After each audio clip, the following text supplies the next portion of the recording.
ನಮ್ಮೆಲ್ಲರಿಗೂ ಕೂಡ ಇವತ್ತು ಜೀವನದ ಒಂದು ಸೌಭಾಗ್ಯದ ಕ್ಷಣ. ಬರೂರಿನಲ್ಲಿ ನಾವೆಲ್ಲರೂ ಕೂಡ ಇಲ್ಲಿಂದ ಬೆಂಗಳೂರಿಗೆ ಹೋಗ್ತಾ ಇರಬೇಕಾದ್ರೆ ತುಂಬ ಅಚಾನಕ್ ಆಗಿ ನಮಗೆ ಪ್ರಯತ್ನನೇ ಪಡದೆ ಒಂದು ಪುಣ್ಯದ ಅವಕಾಶ ಅಲ್ಲಿ ತೀರ್ಥಂಕರ ಭಗವಾನ್ ಪಾರ್ಶ್ವನಾಥರ ಪ್ರತಿಮೆಗೆ ತಲೆ ಬಗ್ಗಿಸುವಂಥ ಒಂದು ಅವಕಾಶ ಆ ಭಾಗದಲ್ಲಿ ಪ್ರಯಾಣ ಮಾಡೋರು ಎಲ್ರಿಗೂ ಕೂಡ ಸಿಗುತ್ತೆ. ಹಾಗೆ ಶಮನೆ ಮಾಡಿ ಸನ್ಯಾಸಿಗಳಿಗೆ ಹುಟ್ಟಿದ ತಾಯಿ ಬಿಟ್ಟರೆ ಬೇರೆ ಯಾವ ಬಂಧುತ್ವನೂ ಇಲ್ಲ. ಆದರೆ ವ್ಯಾವಹಾರಿಕವಾಗಿ ಹೇಳಬೇಕಂತ ಹೇಳಿದ್ರೆ ಪೂಜ್ಯ ಗುಣಧರ ನಂದಿ ಮಹಾರಾಜರ ಜನ್ಮಸ್ಥಳ, ಹುಟ್ಟಿದ ಊರಿನ ಋಣವನ್ನು ಕೂಡ ಅವರು ತೀರಿಸ್ತಾ ಇದ್ದಾರೆ ಅನೇಕ ಸಾಮಾಜಿಕ ಕಾರ್ಯಗಳ ಮುಖಾಂತರ. ಈ ಪರಿಸರದಲ್ಲಿ ಧಾರ್ಮಿಕವಾಗಿ, ಆಧ್ಯಾತ್ಮಿಕವಾಗಿ, ಸಾಂಸ್ಕೃತಿಕವಾಗಿ, ಶೈಕ್ಷಣಿಕವಾಗಿ ಬಹುದೊಡ್ಡ ಪರಿವರ್ತನೆಯನ್ನು ತರಲಿಕ್ಕಿರ್ತಕ್ಕಂಥ ಭಗವಾನ್ ತೀರ್ಥಂಕರ ಭಗವಾನ್ ಪಾರ್ಶ್ವನಾಥರ ಪ್ರತಿಮೆಗೆ ಇಲ್ಲಿ ಇವತ್ತು ಶಿಲಾನ್ಯಾಸ ನಡೆದಿದೆ. ಕಲ್ಲು ಬರಬೇಕು, ಕಲ್ಲು ತಮಿಳುನಾಡಿನಿಂದ ಬರಬೇಕು, ಏಕಶಿಲೆಯ ಪ್ರತಿಮೆ ಅದು. ಹೀಗಾಗಿ ಮಧ್ಯ ಮಧ್ಯದಲ್ಲಿ ಕಾಂಕ್ರೀಟ್ ಹಾಕಿ ಅಥವಾ ಮೊಳೆ ಜೋಡಿಸಿ ಕೂಡಿಸುವಂಥದ್ದಲ್ಲ, ಏಕಶಿಲೆಯ ಪ್ರತಿಮೆ. 151 ಅಡಿ ಪ್ರತಿಮೆ ಅಂತ ಹೇಳಿದ್ರೆ ಇನ್ನೊಂದು 10-20 ಅಡಿ ಜಾಸ್ತಿ ಎತ್ತರದ ಕಲ್ಲು ಬರಬೇಕು. ನಾನು ಪೂಜ್ಯ ಸ್ವಾಮೀಜಿಗಳ ಹತ್ರ ಕೇಳ್ತಾ ಇದ್ದೆ, ಆಚಾರ್ಯರ ಹತ್ರ ಕೇಳ್ತಾ ಇದ್ದೆ, ಈ ರಸ್ತೆಯಲ್ಲಿ 151 ಅಡಿ ಎತ್ತರದ ಕಲ್ಲನ್ನು ಹೇಗೆ ತಗೊಂಡ್ಬರ್ತೀರಿ? ಅವ್ರು ಹೇಳಿದ್ರು, ಬರೀ ಈ ರಸ್ತೆ ಅಲ್ಲ, ಅದು ತಮಿಳ್ನಾಡಿನಿಂದ ಬರಬೇಕು. ಒಂದು ಆಧ್ಯಾತ್ಮಿಕವಾಗಿರ್ತಕ್ಕಂಥ ಶಕ್ತಿ ಒಂದು ಸಮಾಜದಲ್ಲಿದ್ದರೆ, ನಡೆಸ್ತಾ ಇರ್ತಕ್ಕಂಥ ಕಾರ್ಯದ ಹಿಂದ್ಗಡೆ ಒಂದು ಸದುದ್ದೇಶ ಇದ್ರೆ, ಸಮಾಜ ಮತ್ತು ಲೋಕ ಕಲ್ಯಾಣದ ಉದ್ದೇಶ ಇದ್ರೆ ಆ ಕಲ್ಲು ಹಾಗೆ ಬರುತ್ತೆ ಎಲ್ಲರ ಸಹಕಾರದ ಜೊತೆಗೆ ಅಂತೇಳಿ ಅವ್ರ ಆಶೀರ್ವಾದದ ಸ್ವರೂಪದಲ್ಲಿ ಹೇಳಿದ್ರು. ನನಗೀಗಲೂ ಧರ್ಮಸ್ಥಳದ ಗೊಮ್ಮಟೇಶ್ವರ ಪ್ರತಿಮೆಗೆ ಕಲ್ಲನ್ನು ಸಾಗಿಸ್ತಾ ಇರುವಂಥ ದೃಶ್ಯ ನಾನು ಕಾಲೇಜ್ ದಿನಗಳಲ್ಲಿ ಹೋಗ್ತಾ ಇರಬೇಕಾದ್ರೆ ನಾನು 2-3 ಸಲ ನೋಡಿದ್ದೆ, ಎಷ್ಟು ಪಡಿಪಾಟ್ಲದು ಅಂತ. ಈಗ ತಮಿಳ್ನಾಡಿನಿಂದ ಕಲ್ಲು ಬರಬೇಕು, ಕಲ್ಲು ಬರಲಿಕ್ಕಿದೆ. ಇಲ್ಲಿ ಜನವರಿಯಿಂದ ಕೆತ್ತನೆಗೊಳ್ಳಲಾಗಿಲ್ತಿದೆ. ನಮ್ಮ ಎದುರುಗಡೆನೇ ಇನ್ನೊಂದೆರಡು ವರ್ಷದಲ್ಲಿ ಭಗವಾನ್ ತೀರ್ಥಂಕರ ಪಾರ್ಶ್ವನಾಥರ ಪ್ರತಿಮೆ ಇದೇ ಸ್ಥಳದಲ್ಲಿ ನಮ್ಮೆಲ್ಲರನ್ನ ಒಂದು ಆಧ್ಯಾತ್ಮಿಕ ಲೋಕಕ್ಕೆ ನಮ್ಮನ್ನ ಕೊಂಡೊಯ್ಯೋದಿದೆ. ಹಾಗೆ ಲೌಕಿಕವಾಗಿರ್ತಕ್ಕಂಥ ಶಿಕ್ಷಣ ನಿಶ್ರೇಯಸ್ಸು, ಹಾಗೆ ಅದ್ರ ಜೊತೆಗೆ ಲೌಕಿಕವಾಗಿರ್ತಕ್ಕಂಥ ಕಲ್ಯಾಣ, ಇದು ಕೂಡ ಬೇಕು ಅಂತ. ಎರಡು, ಕೇವಲ ಅಧ್ಯಾತ್ಮ ಅಲ್ಲ, ಅಧ್ಯಾತ್ಮ ಜೊತೆಗೆ ಲೌಕಿಕ ಕಲ್ಯಾಣ ಸಮಾಗಮ ಆದಾಗ ಜಗತ್ತಿಗೊಂದು ಶ್ರೇಯಸ್ಸು, ಲೋಕಕ್ಕೊಂದು ಕಲ್ಯಾಣ ಅಂತ ಹಿರಿಯರು ಹೇಳ್ತಾರೆ, ಪ್ರಾಜ್ಞರು ಹೇಳ್ತಾರೆ, ಸನ್ಯಾಸಿಗಳು ಹೇಳ್ತಾರೆ. ಹಾಗೆ ಒಂದು ಕಡೆ ಆಧ್ಯಾತ್ಮಿಕವಾಗಿರ್ತಕ್ಕಂಥ ಮೂರ್ತಿಯ ಸ್ಥಾಪನೆ, ಇನ್ನೊಂದು ಕಡೆಯಿಂದ ಇದೇ ಪರಿಸರದಲ್ಲಿ, ಶಮನೇವಾಡಿಯ ಪರಿಸರದಲ್ಲಿ, ಯಾವ ಗ್ರಾಮಗಳಲ್ಲಿ ನಮ್ಮ ದೇಶದ ಅನೇಕ ಭಾಗಗಳಲ್ಲಿ ಶಾಲೆಯನ್ನು ನೋಡೋದೇ ಅಪರೂಪವೋ ಅಂಥ ಜಾಗದಲ್ಲಿ ಆಚಾರ್ಯರ ಆಶೀರ್ವಾದದಿಂದ, ಇಲ್ಲಿ ಕೂತ್ಕೊಂಡಿರ್ತಕ್ಕಂಥ ಎಲ್ಲ ಹಿರಿಯರ ಸಹಕಾರದಿಂದ ಒಂದು ಇಂಜಿನಿಯರಿಂಗ್ ಕಾಲೇಜ್ ಬಂದಿದೆ. ಇದೇ ವರ್ಷ ಸಾಂಕೇತಿಕವಾಗಿ 9 ಜನರ ಅಡ್ಮಿಷನ್ ಮಾಡ್ಕೊಂಡಿದ್ದಾರೆ. ಹತ್ರ 360 ಜನರನ್ನ ಅಡ್ಮಿಷನ್ ಮಾಡ್ಕೋದಬಹುದಾಗಿರತಕ್ಕಂಥ ಸಾಮರ್ಥ್ಯ ಇರತಕ್ಕಂಥ ಇಂಜಿನಿಯರಿಂಗ್ ಕಾಲೇಜ್ ಕೂಡ ಇವತ್ತು ನಮ್ಮೆಲ್ಲರಿಗೂ ಮಧ್ಯದಲ್ಲಿ ಬಂದಿದೆ. ಆಯುರ್ವೇದಿಕ್ ಕಾಲೇಜ್ ಬರೋದಿದೆ, ಅದ್ರ ಜೊತೆಗೆ ಆಯುರ್ವೇದಿಕ್ ಕಾಲೇಜಿನ ಜೊತೆಗೆ ಆಸ್ಪತ್ರೆ ಕೂಡ ಬರೋದಿದೆ.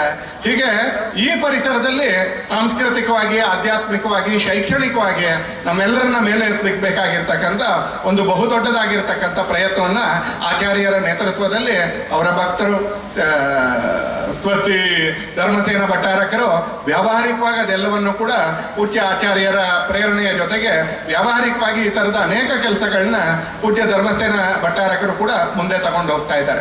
ನಾನು ಇಲ್ಲಿ ನೆರೆದಿರ್ತಕ್ಕಂಥ ಎಲ್ಲರ ಪರವಾಗಿ ಆಚಾರ್ಯ ಗುಣಧರ ನಂದಿ ಮಹಾರಾಜರಿಗೆ ಹಾಗೆ ಧರ್ಮಸೇನ ಭಟ್ಟಾರಕರಿಗೆ ನಾನು ಇಡೀ ಸಮಾಜದ ಪರವಾಗಿ ಧನ್ಯವಾದಗಳನ್ನ, ಇಡೀ ಸಮಾಜದ ಪರವಾಗಿ ಕೃತಜ್ಞತೆಗಳನ್ನ ನಿಮ್ಮೆಲ್ಲರ ಚಪ್ಪಾಳೆಯ ಮುಖಾಂತರ, ಚಪ್ಪಾಳೆಯ ಸಂಕೇತದ ಮುಖಾಂತರ ಅವ್ರಿಗೆ ಅರ್ಪಿಸ್ಲಿಕ್ಕೆ ಅಂತ ಬಯಸ್ತೀನಿ. ಯಾಕೆ ಅಂತ ಕೇಳಿದ್ರೆ ಒಂದೇ ವಿಷಯ ಮಾತಾಡಿ ನನ್ನ ಮಾತನ್ನು ನಾನು ಮುಕ್ತಾಯ ಮಾಡ್ತೀನಿ. ನಮ್ಮ ದೇಶ ಹತ್ರ 1000 ವರ್ಷಗಳಿಂದ, 1000 सालों से हमारे देश के ऊपर कई सारे लोगों का आक्रमण चल रहा था. 1947 ಆಗಸ್ಟ್ 15ಕ್ಕೆ ಆಕ್ರಮಣ ನಿಲ್ತು, ಉಪಟಳ ಇನ್ನೂ ನಿಂತಿಲ್ಲ, ಕಿರಿಕಿರಿ ಇನ್ನೂ ನಿಂತಿಲ್ಲ, ಆದರೆ ಆಕ್ರಮಣ ನಿಲ್ತು. ಹತ್ರ ಒಂದು 700-800 ವರ್ಷಗಳ ಕಾಲ ಅಸಹಿಷ್ಣುವಾಗಿರ್ತಕ್ಕಂಥ ಮತಾವಲಂಬಿಗಳು ನಮ್ಮ ಮೇಲೆ ಆಕ್ರಮಣ ಮಾಡಿದ್ರೆ, ಅದಾದ ನಂತರ 300-350 ವರ್ಷಗಳ ಕಾಲ ಕುಟಿಲ ನೀತಿಯ ಷಡ್ಯಂತ್ರಕಾರಿಗಳಾಗಿರ್ತಕ್ಕಂಥ ಯುರೋಪಿಯನ್ರು ನಮ್ಮ ದೇಶದ ಮೇಲೆ ಆಕ್ರಮಣ ಮಾಡಿದ್ರು. ಅನೇಕ ರಾಜರನ್ನ ಸೋಲಿಸ್ತಾ ಇದ್ರು. ಆರಂಭದಿಂದ ಹಿಡಿದು ಇಲ್ಲಿವರೆಗೆ 47ರವರೆಗೆ ಅನೇಕ ರಾಜರನ್ನ ಸೋಲಿಸ್ತಾ ಬಂದ್ರವರು. ಆದರೆ ರಾಜರನ್ನ ಸೋಲಿಸಿದ್ರೆ ದೇಶ ಮತ್ತು ಸಮಾಜ ಅವ್ರಿಗೆ ಅಧೀನಕ್ಕೆ ಒಳಪಡ್ತಾ ಇರಲಿಲ್ಲ. ಮತ್ತೆ ಸ್ವಲ್ಪ ಸೋಲಿಸಿದವರು ಸ್ವಲ್ಪ ದುರ್ಬಲರಾದ ಕೂಡಲೇ ಇನ್ನೊಬ್ಬ ಹೊಸ ರಾಜ ಹುಟ್ಕೊಳ್ತಾ ಇದ್ದ.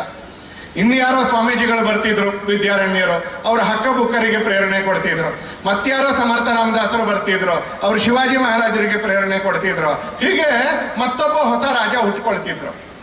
ಬ್ರಿಟಿಷರು ಯೋಚನೆ ಮಾಡ್ತಾರೆ, ಈ ದೇಶವನ್ನ ಸಂಪೂರ್ಣವಾಗಿ ವಶಪಡಿಸ್ಕೊಳ್ಬೇಕು ಅಂತ ಹೇಳಿದ್ರೆ ಬರೀ ರಾಜನನ್ನು ಸೋಲಿಸಿದ್ರೆ ಆಗಲ್ಲ ಅಂತ ಹುಡುಕ್ತಾರೆ. ಆಗ ಅವ್ರು ಹುಡುಕಿದ್ದು ಈ ದೇಶದ ಸತ್ವವಾಗಿರ್ತಕ್ಕಂಥ, ಈ ದೇಶದ ಅಂತಸ್ತತ್ವವಾಗಿರ್ತಕ್ಕಂಥ the inner strength of this country ಅಂತ ಹೇಳಿ ಅವ್ರು ಮೂರನ್ನ ಗುರುತಿಸ್ತಾರೆ. ಮೊದಲನೇದು ಮನೆ. ಅದರ ಅಧಿಪತಿಗಳು ಇಲ್ಲಿ 80% ಜನ ಇದ್ದಾರೆ. ತಾಯಿ ಮನೆಗೆ ಅಧಿಪತಿ. ಅವ್ರು ಒಂದು ಹೇಳ್ತಾರೆ, ಮನೆ ಅನ್ನುವಂಥ ವ್ಯವಸ್ಥೆ ಈ ದೇಶದಲ್ಲಿ ಬಹಳ ಗಟ್ಟಿಯಾಗಿರ್ತಕ್ಕಂಥ ಒಂದು ವ್ಯವಸ್ಥೆ. ಎರಡನೇದು ಅವ್ರು ಹೇಳ್ತಾರಂತಲ್ಲಿ ಈ ದೇಶದಲ್ಲಿ ಬಹುದೊಡ್ಡದಾಗಿ ಆಗಿರ್ತಕ್ಕಂಥದ್ದು ಗುರುಕುಲ, ಆಚಾರ್ಯರು, ಶಿಕ್ಷಕರು. ಇವತ್ತಿನ ಶಾಲೆ ಆದ್ರೆ ಅದಕ್ಕಿಂತ ಹಿಂದಿನ ಶಾಲೆ ಯೋಚನೆ ಮಾಡಿ ನೀವು. ದ್ರೋಣಾಚಾರ್ಯರು, ವಸಿಷ್ಠರು, ಈ ಥರದ್ದೆಲ್ಲ ಕತೆ ನಾವು ಕೇಳ್ತೀವಿ ಅಂತಲೇ. ಬರೀ ಅಲ್ಲಿವರೆಗೆ ಹೋಗ್ಬೇಕು ಅಂತೇನಿಲ್ಲ. ಮದನ್ ಮೋಹನ್ ಮಾಳವೀಯರು, ಸರ್ವಪಲ್ಲಿ ರಾಧಾಕೃಷ್ಣನ್, ಈ ಥರದ ಎಲ್ಲ ಶಿಕ್ಷಕರ ಹೆಸರುಗಳನ್ನ ನಾವು ಕೇಳಿದೀವಿ. ಅವ್ರು ಬರೀ ಅಕ್ಷರ ಕಲಿಸ್ತಾ ಇರಲಿಲ್ಲ, ಬದುಕೋದನ್ನ ಕಲಿಸ್ತಾ ಇದ್ರು. ಅವ್ರು ಬರೀ ವಿದ್ಯೆ ಕಲಿಸ್ತಾ ಇರಲಿಲ್ಲ, ಅವ್ರ ನೈತಿಕತೆಯನ್ನ ಕಲಿಸ್ತಾ ಇದ್ರು. ಅವ್ರ ಕೇವಲ ಬದುಕುವ ಕಲೆಯನ್ನ ಕಲಿಸ್ತಾ ಇರಲಿಲ್ಲ, ಉಳಿದವರೆಲ್ಲರನ್ನೂ ಒಟ್ಟಿಗೆ ಕರ್ಕೊಂಡು ಒಂದು ಸಮಾಜ ಮತ್ತು ದೇಶವನ್ನ ಕಟ್ಟೋದನ್ನ ಆ ಶಿಕ್ಷಕರು ಕಲಿಸ್ತಾ ಇದ್ರು ಈ ದೇಶದಲ್ಲಿ. ಶಿಕ್ಷಣದ ವ್ಯವಸ್ಥೆ. ಮೂರನೇದು ನಮ್ಮ ದೇಶದಲ್ಲಿ ಧಾರ್ಮಿಕ ವ್ಯವಸ್ಥೆ. ಅದು ಮಠ ಇರ್ಬೋದು, ಅದು ಮಂದಿರ ಇರ್ಬೋದು, ಅದು ಸನ್ಯಾಸಿಗಳಿರ್ಬೋದು. ಹೇಳ್ತಾರೆ ನಮ್ಮ ಪುರಾಣಗಳಲ್ಲಿ, ನಮ್ಮ ಪ್ರಾಚೀನ ಗ್ರಂಥಗಳಲ್ಲಿ ಹೇಳ್ತಾರೆ, ಕಲಿಶಯನೋ ಸಂಜೀಹಾನಸ್ತು ದ್ವಾಪರಃ ಉತ್ತಿಷ್ಟಂ ತ್ರೇತಮಾಪ್ನೋತಿ ಕೃತಂ ಸಂಪದ್ಯತೆ ಚರನ್ ಚರೈವೇತಿ ಅಂತ. ಯಾರು ಚಲಿಸ್ತಾ ಇರ್ತಾನೋ, ಉದ್ದೇಶಕ್ಕೆ ಅನುಗುಣವಾಗಿ ಚಲಿಸ್ತಾ ಇರ್ತಾನೋ, ಅರಿತುಕೊಂಡು ಚಲಿಸ್ತಾ ಇರ್ತಾನೋ, ಆತ ಕೃತಯುಗವನ್ನ ನಿರ್ಮಾಣ ಮಾಡ್ತಾರೆ. ನಮ್ಮ ದೇಶದಲ್ಲಿ ಆಚಾರ್ಯರು ಈ ಥರ ನಿರಂತರವಾಗಿ ಚಲನಶೀಲರು. ಅವ್ರು ನಿರಂತರವಾಗಿ ನಡೀತಾ ಇರಬೇಕಾದ್ರೆ ನಡೀತಾ ಇರೋ ಜಾಗದಲ್ಲೆಲ್ಲ ಹೂವನ್ನು ಉದುರಿಸ್ತಾ ಹೋಗ್ತಾರೆ. ಅವರು ನಡೀತಾ ಇರೋ ಎಲ್ಲ ಜಾಗದಲ್ಲಿ ಹೊಲಕ್ಕೆ ನಿರ್ಮಾಣ ಮಾಡಲ್ಲ, ಹೂವನ್ನ ಉದುರಿಸ್ತಾ ಹೋಗ್ತಾರೆ. ಆ ಕಾರಣಕ್ಕೆ ಸಮಾಜದಲ್ಲಿ ಒಂದು ಚೈತನ್ಯ. ಹೀಗೆ ಬ್ರಿಟಿಷರು ಗುರುತಿಸ್ತಾರೆ, ಒಂದು ಮನೆ, ಯಾವುದಕ್ಕೆ ತಾಯಿ ಅಧಿಪತಿಯೋ ಕೇಂದ್ರವೋ ಆ ಮನೆ. ಎರಡನೇದು ಶಿಕ್ಷಣ, ಮೂರನೇದು ಧಾರ್ಮಿಕ ವ್ಯವಸ್ಥೆ. ಈ ಮೂರನ್ನ ನಾಶ ಮಾಡಬೇಕು ಅಂತ ಅವ್ರು ಹೊರಡ್ತಾರೆ. ಅವ್ರು ನಾಶ ಮಾಡೋದ್ರಲ್ಲಿ ಬಹುತೇಕ ಯಶಸ್ವಿನೂ ಆಗ್ತಾರೆ. ಸ್ವಾತಂತ್ರ್ಯ ಬಂದ ಮೇಲೆ ಈ ಥರದ ಅನೇಕ ಆಧ್ಯಾತ್ಮಿಕ ವ್ಯವಸ್ಥೆಗಳಲ್ಲಿ ನಾವು ಈ ಮೂರನ್ನು ಮತ್ತೆ ವಾಪಸ್ ಕಂಡುಕೊಳ್ತಕ್ಕಂಥ ಪ್ರಯತ್ನದಲ್ಲಿದ್ದೀವಿ. ಇವತ್ತಿನ ಮನೆ ಅದು ಯಾವ ಥರದ ಮನೆ ಆಗಬೇಕು ಆ ಥರದ ಮನೆ ಅಲ್ಲ. ಅದು ಮೊಬೈಲ್ನಿಂದ ತುಂಬಿಕೊಂಡಿರ್ತಕ್ಕಂಥ, ಸದಾಕಾಲಕ್ಕೂ ಟಿವಿದೇ ಶಬ್ದ ಕೇಳ್ತಾ ಇರ್ತಕ್ಕಂಥ, ಮಗು ಅಳ್ತಾ ಇದ್ರೆ ತಾಯಿ ಮೊಬೈಲಲ್ಲಿ ಯಾವುದೋ ಆಟ ಹಾಕ್ಕೊಡ್ತಕ್ಕಂಥ ಮನೆ ಆಗ್ಬಿಟ್ಟಿದೆ ಈಗ. ತಾಯಿ ಕತೆ ಹೇಳಲ್ಲ, ಮೊಬೈಲ್ನಲ್ಲಿ ಆಡ್ಕೋ ನೀನು ಅಂತ ಹೇಳ್ತಾಳೆ. ಮನೆ ನಿಧಾನಕ್ಕೆ ನಮ್ಮ ಮನೆ ಆಗ್ತಾ ಇದೆ. ಆ ಮನೆ ಆಗೋದ್ರ ಕಡೆಗೆ ಪ್ರಯತ್ನ ಪಡಬೇಕು. ಶಾಲೆಯಾಗಿ ಉಳಿಬಾರ್ದು, ಕೇವಲ ಅಕ್ಷರಕ್ಕೆ ಸೀಮಿತ ಆಗಬಾರ್ದು. ಅದೊಂದು ನೈತಿಕತೆಯ ಕೇಂದ್ರ ಆಗಬೇಕು. ನಿಧಾನಕ್ಕೆ ಈ ಥರದ ಎಲ್ಲರ ಪಾಲ್ಗೊಳ್ಳುವಿಕೆಯಿಂದ ಅದು ಆಧ್ಯಾತ್ಮಿಕ ಕೇಂದ್ರ ಆಗ್ತಾ ಇದೆ. ಅನೇಕ ಕಡೆಗಳಲ್ಲಿ ಇನ್ಕ್ಲೂಸಿವ್ ಎಜುಕೇಶನ್, ಸರ್ವ ಸಮಾವೇಶಿಯಾಗಿರ್ತಕ್ಕಂಥ ಶಿಕ್ಷಣ, NEP, ಈ ಥರದ ಅನೇಕ ವಿಷಯಗಳ ಮುಖಾಂತರ ನಮ್ಮ ದೇಶದಲ್ಲಿ ದೇಶಭಕ್ತರನ್ನ ನಿರ್ಮಾಣ ಮಾಡತಕ್ಕಂಥ ಶಾಲೆಯಾಗಿ ಪರಿವರ್ತನೆ ಆಗ್ತಾ ಇದೆ.